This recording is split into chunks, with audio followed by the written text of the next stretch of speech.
दोस्तों, अगर आप भी आयकर दाता हैं और अगर आप न्यू रेजिम और ओल्ड रेजिम में से कौन सा रेजिम में आपको अपना आयकर का गणना करना है, इसको लेकर के अगर आप कंफ्यूज हैं तो आज का इस वीडियो में मैं आपको एक ऐसा बेहतरीन तरीका बताऊंगा जिसके द्वारा आपको छूट मिलने वाला है। तो वीडियो को शुरू करने से पहले चैनल में नए हैं तो चैनल को आप सब्सक्राइब कर लीजिए और बगल में जो बेल का आइकन उसको भी क्लिक कीजिए और इस वीडियो को अधिक से अधिक शेयर कीजिए। तो आइए आज का वीडियो को शुरू करते हैं। दोस्तों, आयकर विभाग के निर्देश के अनुसार अगर आप चाहें तो पुराना रेजिम के अकॉर्डिंग भी अपना आयकर का गणना कर सकते हैं और अगर आप चाहें तो नया रेजिम के अकॉर्डिंग भी अपने आयकर का गणना कर सकते हैं। ओल्ड रेजिम और न्यू रेजिम में किस प्रकार से अंतर होता है, इस पर भी मैंने डेडिकेटेड वीडियो बनाया हुआ है। अगर आपको पुराना रेजिम और नया रेजिम में क्या अंतर होता है, क्या क्या बेनिफिट मिलता है, इसके बारे में जानकारी नहीं है तो आप चैनल में चेकआउट कर सकते हैं। यहाँ पर हम एक उदाहरण को देखते हैं। एक कर्मचारी का यहाँ पर ग्रोस सैलरी है उसको देखते हैं। यहाँ पर आप देख सकते हैं कि यहाँ पर इस कर्मचारी के मामले में इनका जो ग्रोस सैलरी है ये 6,99,676 रुपया है। तो यहाँ पर हमने नया रेजिम के अकॉर्डिंग इनका कैलकुलेशन किया हुआ है। इनका जो स्टैंडर्ड डिडक्शन है ये 75,000 रुपये माइनस हो गया है। इस प्रकार से इनका जो ग्रोस इनकम है इसको आपको विशेष रूप से ध्यान देना है। इनका ग्रोस इनकम 6,24,676 रुपया है। 0 से 3 लाख रुपये तक में ये 0 रुपये और यहाँ पर 3,01,000 रुपये से लेकर के 7 लाख रुपये तक जो कि इनका कर योग्य राशि 6,24,676 रुपया है, ये आ जाता है। इसका यहाँ पर 5% निकाला गया है, कैलकुलेट किया गया है, जो कि 16,234 रुपया हो जाता है। तो यहाँ पर इन कर्मचारी के मामले में अगर ये पुराना रेजिम के अकॉर्डिंग अगर अपना आयकर का गणना करते हैं तो यहाँ पर इनका जो टोटल इनकम टैक्स है ये 16,234 रुपया है, जो कि इसी के अकॉर्डिंग अगर हम कैलकुलेट करें तो ये राशि बढ़ सकता है और इस कंडीशन में इनका आयकर का कटौती हो जाएगा। लेकिन यहाँ पर इन्होंने नए रेजिम को चयन किया है जिसके अनुसार इनका यहाँ पर 75,000 रुपया कटौती हो गया है और उसके बाद में इनका जो आयकर है यह यहाँ पर जो रिबेट मिलता है आयकर विभाग के द्वारा जिसको 87A कहा जाता है, 20,000 रुपये ये मिल जाता है। तो पुराने रेजिम के अकॉर्डिंग अगर आप अपने आयकर का गणना करेंगे तो उस कंडीशन में आपको यहाँ पर जो 87A है इसके अकॉर्डिंग सिर्फ आपको 12,500 रुपये तक का ही छूट मिलता है। लेकिन नया रेजिम में आपको यह जो राशि है ये 20,000 रुपये तक हो जाता है। इसके साथ ही साथ यहाँ पर आपका राशि अगर 7 लाख से कुछ ऊपर हो जाता है तो उस कंडीशन में मार्जिनल रिलीफ या कुछ राहत का या सीमांत राहत का लाभ भी यहाँ पर नए रेजिम में कर्मचारी को मिल जाता है। तो यहाँ पर एक और उदाहरण देखते हैं। अब ये दूसरे कर्मचारी हैं जिनका जो टोटल सैलरी है ये है 7,86,231 रुपया। इनका भी जो मानक कटौती है यहाँ पर 75,000 रुपया, चूँकि इन्होंने नया रेजिम को चूज किया हुआ है तो इनका स्टैंडर्ड डिडक्शन में कटौती होने के बाद में इनका जो ग्रोस इनकम है ये 7,11,231 रुपया हो जाता है, जिसका यहाँ पर कैलकुलेशन किया गया है। यहाँ पर 0 से 3 लाख तक इनका भी जो राशि है वो 0 रुपया हो जाता है। 3,01,000 रुपये से लेकर के 7 लाख रुपये तक जो कि यहाँ पर 4 लाख रुपया होता है उसका 5% यहाँ पर 20,000 रुपया हो जाता है। इसी प्रकार से जो अंतर राशि है 11,231 रुपया, 11,231 रुपया इसका यहाँ पर 10% 1,123 रुपया हो जाता है। अब साथियों, इनका अगर यहाँ पर टोटल इनकम टैक्स को देखा जाए तो इनका जो टैक्स हो जाता है ये 21,123 रुपया हो जाता है। तो अगर यहाँ पर आयकर विभाग के द्वारा गवर्नमेंट के द्वारा अगर मार्जिनल रिलीफ को इंट्रोड्यूस न किया जाए, अगर ये ना हो तो इस कंडीशन में इन कर्मचारी को यहाँ पर 21,123 रुपया देना पड़ेगा, क्योंकि इनका जो राशि है 7,11,231 रुपया, चूँकि 7 लाख रुपये तक का जो राशि है उसमें यहाँ पर 20,000 रुपये तक का छूट मिल जाता है। लेकिन चूँकि इनका यहाँ पर 11,231 रुपया ही सिर्फ बढ़ा है, इस कंडीशन में इनका जो आयकर है यहाँ पर आप देख सकते हैं ये 21,123 रुपया का कर का गणना हो जाता है। लेकिन गवर्नमेंट का इनकम टैक्स डिपार्टमेंट का कहना है कि आपका जो इनकम टैक्स है जितना बन रहा है आप उसको पूरा मत दीजिए।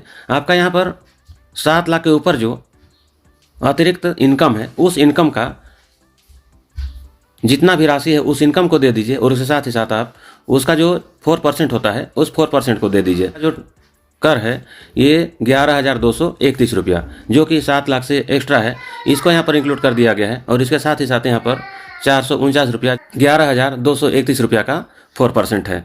इस प्रकार से इन कर्मचारी के मामले में इनको जो मार्जिनल रिलीफ या सीमांत राहत के तहत जो छूट मिला है यह है 9,892 रुपया का छूट मिल गया है। इस प्रकार से इन कर्मचारी को 11,680 रुपया इस साल का आयकर के रूप में नए रिजिम के अकॉर्डिंग देना पड़ेगा। तो ये सीमांत राहत होता है जिसमें कुछ हद तक कर्मचारियों को या आयकर दाताओं को लाभ मिलता है। हम एक और उदाहरण देखते हैं जिसमें इन कर्मचारी का जो सैलरी है ये सैलरी 8,09,660 रुपया है। इनका सैलरी है 8,09,660 रुपया। इसको अच्छे से ध्यान से समझना है।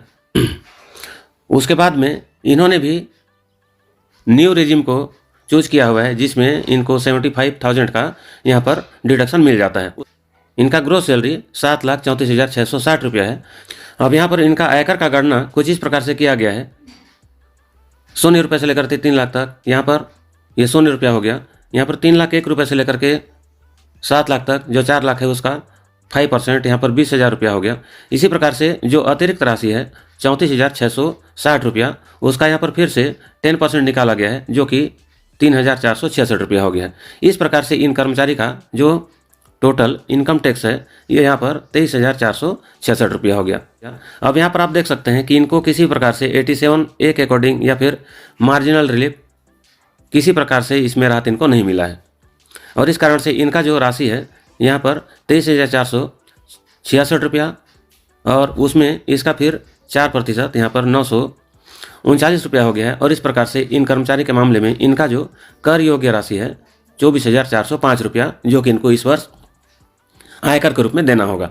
तो इससे पिछले बार का उदाहरण में आप देखे थे कि यहाँ पर कर्मचारी को सीमांत राहत का लाभ मिला था, लेकिन यहाँ पर इन कर्मचारी के मामले में इनका जो आय है यह 7 लाख से ऊपर होकर के 34,660 रुपया हो गया है। इस कंडीशन में इनको यहाँ पर मार्जिनल रिलीफ का लाभ नहीं मिला है।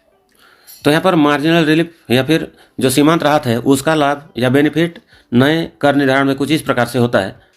यहाँ पर किसी कर्मचारी का जो सकल वेतन है 7,75,000 रुपये है जिसमें इनको 75,000 रुपये का स्टैंडर्ड डिडक्शन में मिल जाता है, राहत मिल जाता है। इस प्रकार से इनका जो कर योग्य है 7 लाख रुपये हो जाता है, जिसका कर का निर्धारण करते हैं तो ये यहाँ पर 20,000 रुपये हो जाता है। तो इस प्रकार से जो मार्जिनल रिलीफ है इसमें यहाँ पर संबंधित कर्मचारी को यहाँ पर 20,000 रुपये का रिलीफ मिल जाता है। और इस प्रकार से टोटल जो इनकम है या जो टोटल इनकम टैक्स है यहाँ पर नील हो जाता है, 0 रुपये हो जाता है। इसी प्रकार से मान लेते हैं किसी कर्मचारी का यहाँ पर जो सकल वेतन है, सकल आय है ये 7,80,000 रुपये है।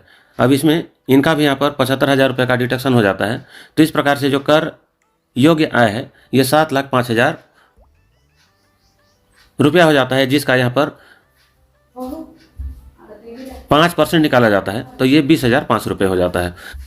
जो कुल राशि है उसको देने का जरूरत नहीं है। इस कारण से यहाँ पर इनका जो आयकर का गणना हुआ है यहाँ पर 5,000 रुपये 4% 200 रुपये, इस प्रकार से 5,200 रुपया इस कर्मचारी के मामले में हो जाता है। यहाँ पर इन कर्मचारी को मार्जिनल रिलीफ के रूप में यहाँ पर 15,500 रुपये का मिल जाता है। यहाँ पर 7,85,000 रुपया, यहाँ पर फिर 75,000 का डिस्काउंट हो गया। इसी प्रकार से इनका जो कर योग्य है ये 7,10,000 रुपया हो गया। और इस प्रकार से इनका जो टोटल कर योग्य होता ये कर 21,000 होता, जिसमें से अब यहाँ पर आयकर विभाग के निर्देश के अनुसार इनका जो 7 लाख से ऊपर का जो राशि है ये 10,000 रुपया और उसका फिर 4% 400 रुपया। इस प्रकार से टोटल इनका जो कर योग्य राशि है ये 10,400 रुपया हो जाता है। और इस प्रकार से इन कर्मचारी को मार्जिनल रिलीफ यहाँ पर 11,000 मिल जाता है। तो इससे पहले हमने जो उदाहरण देखा था यहाँ पर संबंधित कर्मचारी का जो मार्जिनल रिलीफ था, इनका जो सकल आय था ये कुछ इस प्रकार से था, इसी कारण से उनको लगभग 11,000 रुपये का छूट मिल गया। अब और एक उदाहरण देखते हैं। यहाँ पर आप देखेंगे इसी प्रकार से 7,90,000 सकल आय है, इसमें 75,000 रुपये का फिर डिस्काउंट। इसी प्रकार से इनका जो कर योग्य है 7,15,000 रुपये, यहाँ पर फिर इनका आयकर का गणना करेंगे तो यहाँ पर 21,500 रुपये हो जाता है।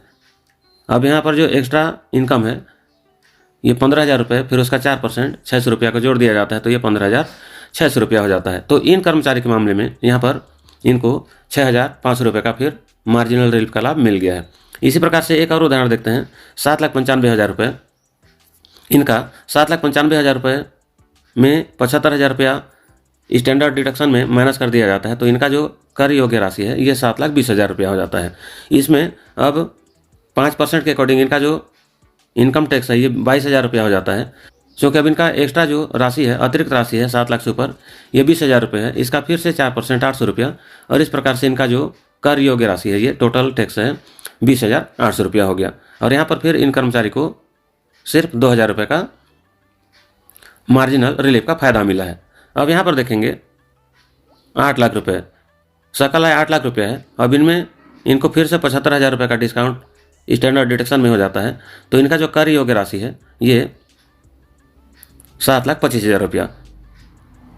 अब इसका आयकर का गणना किया जाता है तो ये 22,500 रुपये हो जाता है। तो यहाँ पर अगर मार्जिनल रिलीफ का कैलकुलेशन किया जाए तो यहाँ पर इनका जो अतिरिक्त आय है 7 लाख से ऊपर, ये 25,500 रुपया हो जाता है। अब इसका अगर 4% का गणना किया जाए तो यहाँ पर फिर ये 900 रुपया हो जाता है। इस प्रकार से इन कर्मचारी के मामले में इनका जो टोटल टैक्स है ये 23,400 रुपये हो जाता है, जो कि यहाँ पर जो कुल कर योग्य आय है ये 22,500 रुपये है। और अगर इनको मार्जिनल रिलीफ के अकॉर्डिंग अगर इनका कैलकुलेशन किया जाता है तो ये 23,400 रुपया हो जाता है। तो जाहिर सी बात है कि यहाँ पर मार्जिनल रिलीफ में ज़्यादा पैसा लग रहा है, और यहाँ पर जो नॉर्मली जैसा कि हम कैलकुलेशन करते हैं उसके अकॉर्डिंग यहाँ पर 22,500 रुपया माने कम लग रहा है। यहाँ पर मार्जिनल रिलीफ का लाभ नहीं लिया जाएगा, और जो नॉर्मली जो न्यू रेजिम है उसके अकॉर्डिंग जैसे आयकर का गणना किया जाता है वैसी करके आयकर को जमा करना होगा। तो साथियों, कुछ इस प्रकार से आयकर गणना प्रपत्र में या फिर आयकर विभाग के द्वारा नए टैक्स रेजिम के अकॉर्डिंग मार्जिनल रिलीफ का लाभ मिला जाता है या मिलता है, और इसी प्रकार से कैलकुलेशन किया जाता है। तो कुछ हद तक आयकर दाताओं को मार्जिनल रिलीफ का लाभ मिलता है, लेकिन अमाउंट जब बड़ा हो जाता है तो उस कंडीशन में मार्जिनल रिलीफ का लाभ नहीं मिलता है। तो इसी प्रकार से नेक्स्ट ईयर आप 12 लाख रुपए के अनुसार भी अपने आयकर का गणना इसी प्रकार से करके मार्जिनल रिलीफ का लाभ ले सकते हैं। तो वीडियो बढ़िया लगा तो वीडियो को आप अधिक से अधिक शेयर कीजिए, और चैनल में अगर नया है तो इस चैनल को सब्सक्राइब कीजिए।